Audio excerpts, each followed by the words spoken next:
Hola a todos, yo soy la doctora Cayo, docente del programa de docencia e instrucción permanente, y en el video de hoy vamos a hablar del abordaje de urgencias en salud mental.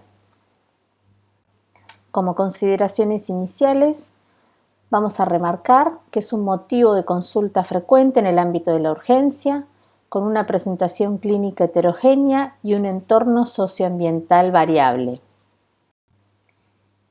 Incluye pacientes con consumo problemático de sustancias psicoactivas perjudiciales para la salud, y hay que tener en cuenta las implicancias legales que tienen este tipo de asistencias. La urgencia en salud mental es toda situación transitoria que irrumpe y altera las funciones psíquicas de manera tal que la persona, su entorno y/o el personal sanitario consideran que se requiere atención inmediata. En estos casos tenemos medidas iniciales de cuidado, que son las medidas básicas que debe acompañar a todo proceso de atención. Se debe brindar una atención digna, receptiva y humanitaria, atender la urgencia prontamente para disminuir o evitar el sufrimiento de la persona en crisis. Se deben garantizar las condiciones de cuidado, no dejar a la persona sola, garantizar el acompañamiento por parte del equipo de salud y/o referentes vinculares. No dejar a su alcance elementos potencialmente peligrosos, armas, bisturíes, elementos cortopunzantes, medicamentos, y prestar especial atención a que no tenga consigo dichos elementos. También hay que evitar cercanías de la persona hacia puertas y ventanas. El equipo de salud se situará lo más próximo posible a la salida y sin cerradura. Si el riesgo de violencia es elevado, el encuentro será con la puerta abierta y con eventual acompañamiento y o colaboración de otras personas, como por ejemplo equipo de salud, acompañantes o el personal de seguridad. Se debe disponer del tiempo necesario para la atención, asegurar una buena comunicación, clara, comprensiva y sensible a las diferencias de edad, género, cultura e idioma. Se debe generar un vínculo de confianza con la persona y o con sus acompañantes. Y hay que identificar a los referentes vinculares que pudieran resultar tranquilizadores y colaborar durante el proceso de atención. Caso contrario, deberán ser incluidos en momentos diferenciados. Considerar que los referentes vinculares también pueden requerir atención del equipo de salud. La reacción al miedo es una variable frecuente, ya sea de la persona en crisis y o de los referentes vinculares, y también del propio equipo de salud, que ante las presiones del paciente o por prejuicio o desconocimiento también puede presentarlo. Para la evaluación integral de la persona y de la situación, se debe entrevistar a la persona o a los referentes vinculares. Hay que evaluar el aspecto general y presentación de la misma, cómo llega, con quién, en qué condiciones, valorar el examen físico general, signos vitales, si existe la posibilidad de algún embarazo, si hay algún signo de abuso, signo de autolesión, o si tiene signos físicos de consumo de sustancias perjudiciales para la salud. Se deben tener en cuenta los desencadenantes de la crisis, indagar el contexto en el que ocurre, cambios en las costumbres y usos cotidianos o cualquier acontecimiento estresante en curso. Tener en cuenta la coexistencia de múltiples factores. Antecedentes de episodios similares, antecedentes familiares, y hay que tener en cuenta las condiciones de vida, vínculos existentes, empleo, vivienda, situación económica. Se deben considerar factores protectores o factores de riesgo. También hay que efectuar diagnósticos diferenciales: patología orgánica, tóxico-metabólica, estructural o endocrina, y patología psicopsiquiátrica. En la urgencia no es imprescindible hacer un diagnóstico psicopatológico preciso.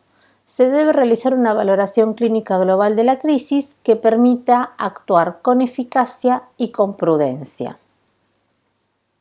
Las manifestaciones clínicas más comunes son la tentativa de suicidio o autolesión y las situaciones de maltrato o abuso sexual. Y tenemos distintas manifestaciones clínicas, que son esta lista que vemos acá, donde las más comunes son la excitación psicomotriz, donde la persona se presenta con actividad verbal o motora aumentada, inquietud, miedo o ansiedad. También tenemos la inhibición psicomotriz, donde hay una disminución o ausencia de la actividad motora con desinterés por el entorno, mirada perdida, algunas veces hipersomnia. Tenemos los estados confusionales, en donde existe una alteración del nivel de conciencia o trastornos cognitivos o alteración de los parámetros vitales. Las crisis de ansiedad, donde la persona se encuentra con sensación desmedida de alerta, inquietud, aprensión o desamparo. Si hay sensaciones subjetivas de dolencias físicas, como por ejemplo adormecimiento u hormigueo de manos. Los estados delirantes o alucinatorios, en donde existen ideas delirantes, alucinaciones auditivas, visuales o un pensamiento incoherente. Y por último, los trastornos relacionados con el consumo de sustancias perjudiciales para la salud. ¿Cuáles son las estrategias terapéuticas inmediatas? Bueno, los métodos restrictivos. Los métodos restrictivos, ya sean sujeción física o mecánica, se utilizan como último recurso, ¿sí? En el caso de emplear inicialmente la intervención farmacológica o sujeción física, deben estar siempre acompañadas de un abordaje psicosocial. Es importante intervenir en el contexto de la persona, ¿sí? El abordaje psicoterapéutico tiene que estar adecuado a las circunstancias y debe haber una buena predisposición del equipo de salud para una mejor calidad de atención, un trato respetuoso, receptivo, que posibilita a la persona expresarse y favorecer su calma. Es importante respetar sus tiempos y silencios. Para el abordaje psicofarmacológico, bueno, a través de la medicación lo que pretendemos lograr es la sedación de la persona y disminuir su sufrimiento, con el fin de poder definir una conducta efectiva para su seguimiento. En general se prefiere la vía oral en primer lugar, si es posible, y en caso contrario o cuando hay un riesgo inminente, se usará la vía intramuscular de más rápida acción. Como esquema de referencia, el uso combinado de haloperidol y lorazepam es la indicación más adecuada en la urgencia. La combinación de ambos potencia el efecto incisivo del haloperidol y el efecto sedativo del lorazepam, permitiendo utilizar menor dosis de cada uno. El haloperidol posee mayor efecto incisivo, es el que posee mayor efecto incisivo de todos los antipsicóticos, y el lorazepam, al ser relajante muscular, disminuye la aparición de disquinesias precoces que se pueden presentar con el primero.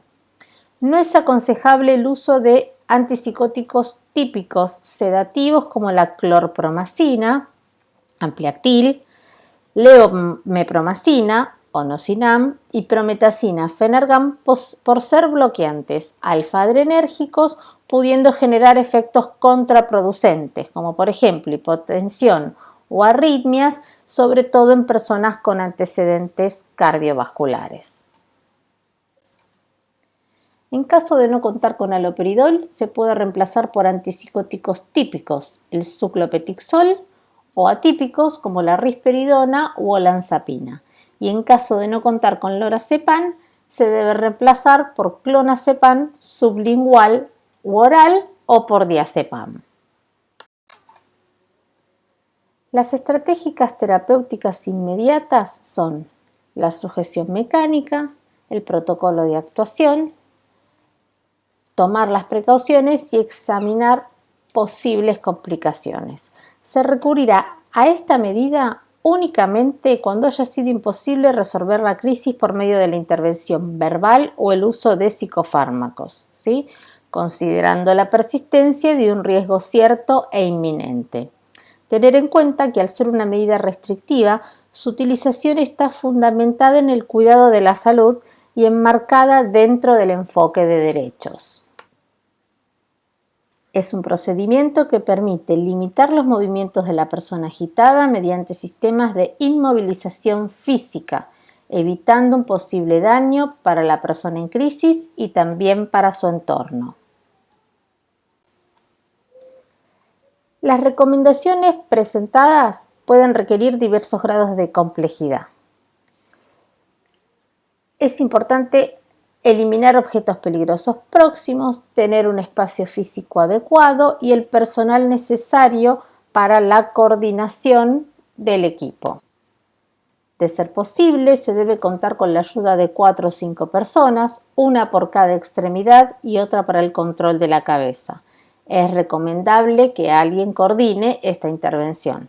Se debe sujetar primero un brazo y la pierna contralateral, hasta sostener todas las extremidades, así como en la cabeza, y según la intensidad del cuadro, a veces se requiere la sujeción de la cintura también.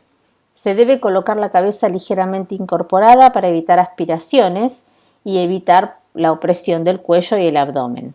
Las sujeciones de cuero o de material de consistencia similar o silicona son las más seguras para utilizar, y las vendas y sábanas prefieren dejarlas de lado, ya que no pueden ajustarse muy bien y algunas veces hasta pueden producir lesiones en la persona.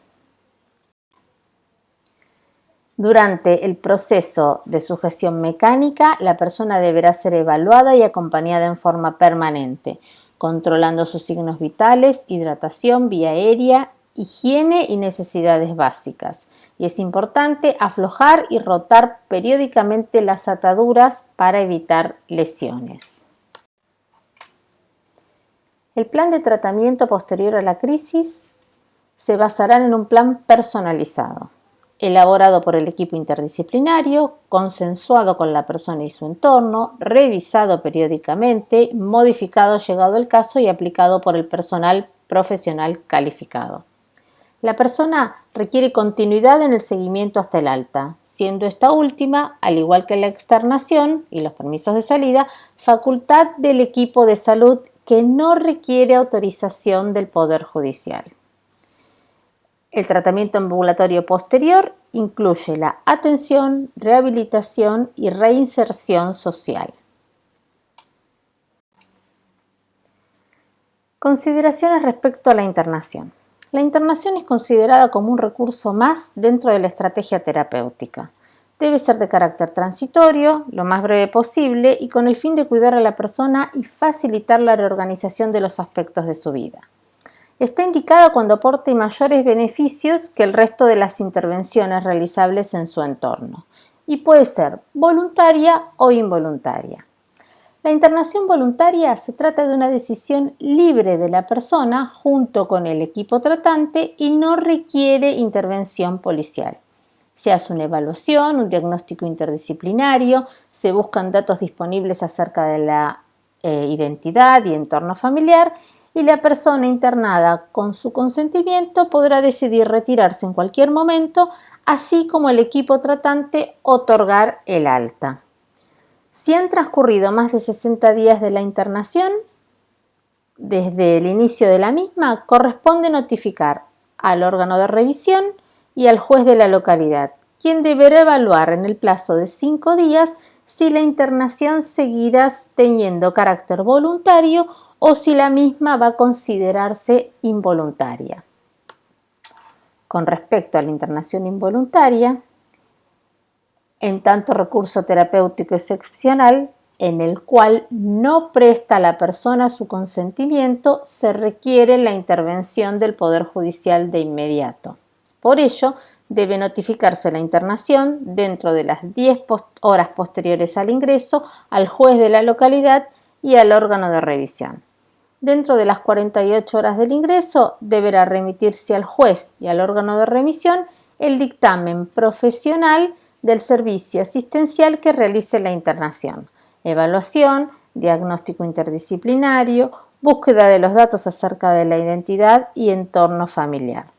La persona internada involuntariamente o su representante legal tiene derecho a designar un abogado. Si no lo hiciera, el Estado debe proporcionarle uno gratuito a través de la Defensoría Oficial desde el momento de su internación. El defensor podrá oponerse a la internación y solicitar la externación en cualquier momento. La internación en general se produce cuando existe un riesgo cierto e inminente, que es la existencia de circunstancias graves que amenacen o causen perjuicio a la vida, a la integridad física de sí mismo o de terceros. Los criterios de evaluación para evaluar este riesgo son la presencia de alucinaciones, de ideación suicida, vivencias de desesperanza, una enfermedad terminal, la presencia de episodios similares previos o signos de violencia inminente. En todos estos casos se va a evaluar detenidamente si es necesario internar al paciente. Bueno, como conclusiones vamos a remarcar que esta modalidad de abordaje comunitario supone la presunción de capacidad de todas las personas, así como respecto de sus derechos ciudadanos, como requisito para el desarrollo y sostenimiento de su bienestar mental. Y prioriza las poblaciones de mayor riesgo de vulnerabilidad psicosocial y privilegia la construcción de una estrategia terapéutica particularizada. Los sistemas de salud de todas partes del mundo deben enfrentar enormes desafíos para poder sostener la atención y proteger los derechos humanos de las personas con trastornos mentales, neurológicos y por uso de sustancias. Los recursos disponibles pueden ser insuficientes o no estar bien distribuidos y de este modo se vuelven ineficientes. En consecuencia, una gran mayoría de las personas con estos trastornos pueden no recibir atención alguna. La urgencia funciona como un emergente de un estado de malestar. No es un acontecimiento aislado, sino que es parte de un proceso de salud de enfermedad en el que la persona debe ser asistida de manera integral en el ámbito sociosanitario y requiere un seguimiento para evitar la recurrencia. La intervención en las urgencias de salud mental resulta decisiva para definir la evolución de las personas con padecimiento mental. En efecto, un abordaje adecuado de la urgencia que incluya aspectos de cuidado y de promoción de las personas puede facilitar que la crisis resulte en una oportunidad para favorecer su bienestar mental y las condiciones de vida preexistentes. Muchas gracias por la atención. Espero que estos conceptos hayan sido de utilidad. Y desde el programa de atención e instrucción permanente del SAME les dejamos el contacto y les agradecemos su presencia y colaboración. Muchas gracias.